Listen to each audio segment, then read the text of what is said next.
Quincy, Mayor Thomas Koch, for our Tuesday City Hall update. Mayor, how are you? I'm doing well. Beautiful, glorious morning, It Joe. really is, yeah. Summer's not over yet, but it's it's waning quickly for sure. Sure is. It sure is, unfortunately. Yeah, it's, my gosh, Sunday, right? September 1st, Sunday, yeah.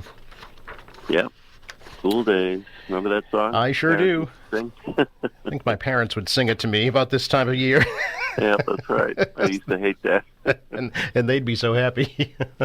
Absolutely. I actually had a chance yesterday to sit down and have a nice chat with the superintendent and the assistant superintendent about back to school. And they had a great summer program, actually, and have some really fun stuff planned for the fall, too.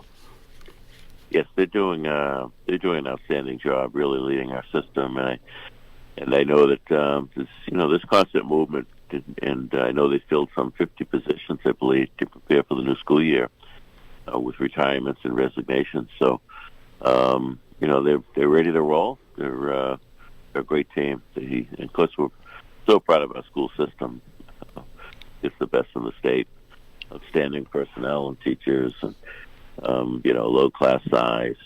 And of course, during the summers, you will know, he probably touched on it, but a lot of work's done in the school buildings, things you can't do during the regular school year with the kids in there. So I know Paul Heinz's department, Public Buildings, has been very busy preparing for the new school year as well. So reminded of people driving that the school buses and school activity will be out there. People driving around the schools, please be careful, slow down, watch out for those kids in the crosswalks.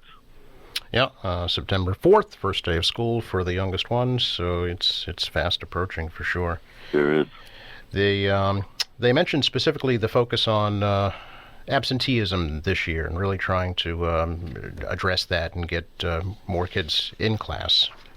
Yeah, that's been an issue since COVID with every school district. It really has. It's a challenge. So I know they're trying all kinds of new things and trying to reach out to families, but it's a different time. It's amazing the changes in a short period of time. And it's a serious one because that's when you're absent, you're missing learning times, and the kids won't be as prepared. So I know they worked it last year, and I know they got some new ideas this year to work it as well. But it's something that every school district is grappling with. Sure. I know that one area of concern for you is the state funding for public schools here in Quincy specifically, right? Yeah, I mean, it's, nobody can really explain to me the formula on how it works. But, our total local aid, for example, from the state, City of Quincy is about $70 million. City of Lynn is like $320 million. Brockton's well over $300 million. Wellesley got a bigger percentage increase than we did this year. It just doesn't make a whole lot of sense to me. I understand some of those poorer districts and more challenged districts like Brockton and others. However, the disparity between the two just seems to be an awful gap. So, yeah, we didn't see much of a bump this year. But we're prepared, and we'll handle it and get through it. Mm-hmm. Of course, one of the biggest changes, the opening of the Rick DeCristofaro Learning Center. Indeed. I was talking to one of the instructors, teachers who will be stationed there. Stations isn't the right term. We'll be teaching there. Yeah. And so excited about the whole new building and the classrooms and the whole the new energy that's really there for those youngsters. So very excited about that, and hopefully that's going to go smooth. The times are adjusted a little different than the central school to try to ease on that traffic around that block area in Wollaston. So very excited about that one. That's a special project. Yeah, I'm told already 240 students enrolled, a capacity for 350, and then maybe some out of district, perhaps.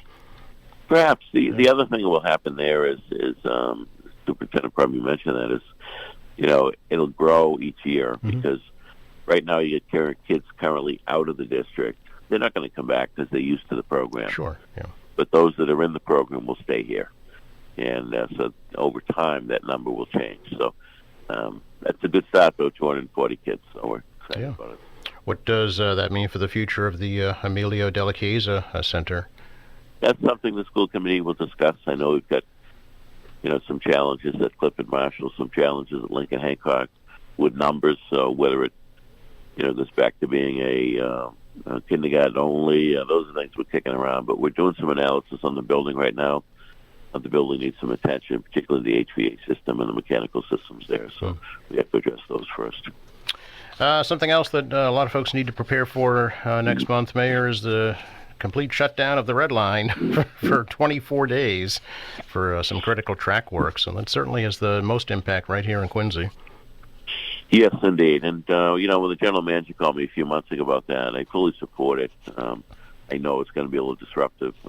Obviously, there'll be buses running, but the old way of doing things is it would take us months to get this project finished because you'd the shutdown at a certain time in the early morning, and then you're starting up again in the early morning. It only gives you a few hours of real work to get done. So by shutting it down, they can get an awful lot of work done, get this thing banged out and finished, which will then eliminate the slow zones. In fact, increase the speed of the trains by some 7 or 8 miles an hour. So as we all know, they've been experiencing slow zones for some time. I think it was built for 40 miles per hour, and I think when they're finished, it could be closer to 50 miles per hour.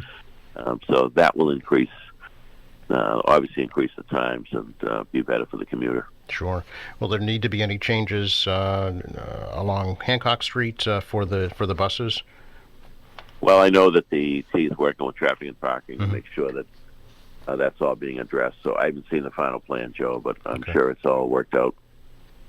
It's September 6th through the 29th between JFK, UMass, and Braintree, just for folks to be aware and prepare accordingly. Exactly.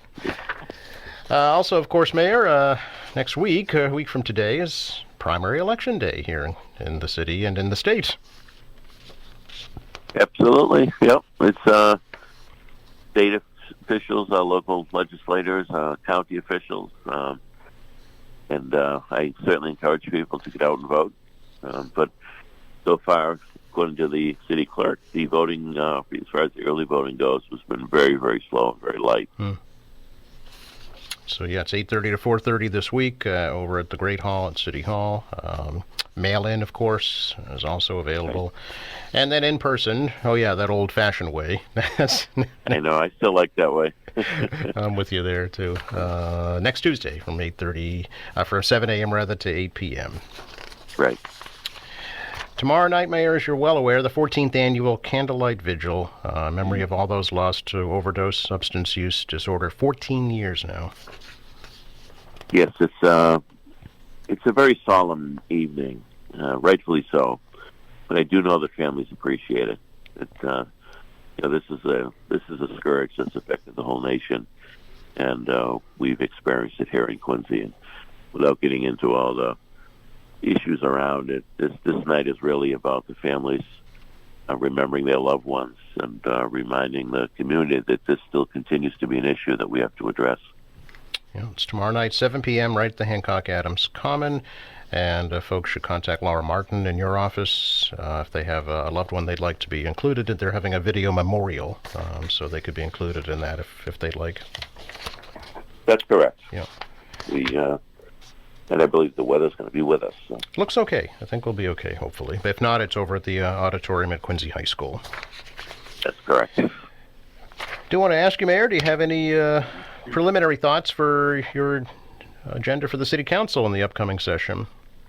We're working on some zoning issues. For example, some of the blighted properties that every community deals with. We're going to tweak the zoning on that, give us some more tools to deal with those issues. For example, Joe, I could point out a couple of properties that have been not kept up at all, and you find out, an elderly person has gone into a nursing home. It may be a distant relative out of state that's controlling the property, and the grass is 3 feet high, and everything's overgrown. I don't think that's fair to the neighbors. So, the hope is to put an ordinance in that the city could actually have a landscape company go and clean up the property and then lien the taxes on it to pay the cost of the landscape, for example. So that's probably going to require a home rule petition to the state legislature. And then we're looking at other zoning tweaking as well. We want to make sure that those residence areas as tight as they can be, so that they're not overdeveloped. Those single-family neighborhoods, and so things like that we're working on now, and then we'll deal with it in the fall. I know that the overlay district for ENC will be discussed again to make sure we get that passed this fall. But things like that, but nothing crazy. Mm-hmm. September 9th will be the first session in September because of the Monday holiday this year. It's so early, Labor Day. It is early, yeah, but as early as it can be, I believe. Exactly, yes. Mayor, thank you so much. Have a very happy, healthy Labor Day weekend. You also, Joe, and we'll see you soon. Talk to you next week. Bye now. Bye-bye. Quincy Mayor Thomas Koch, our weekly City Hall update here on AM Quincy.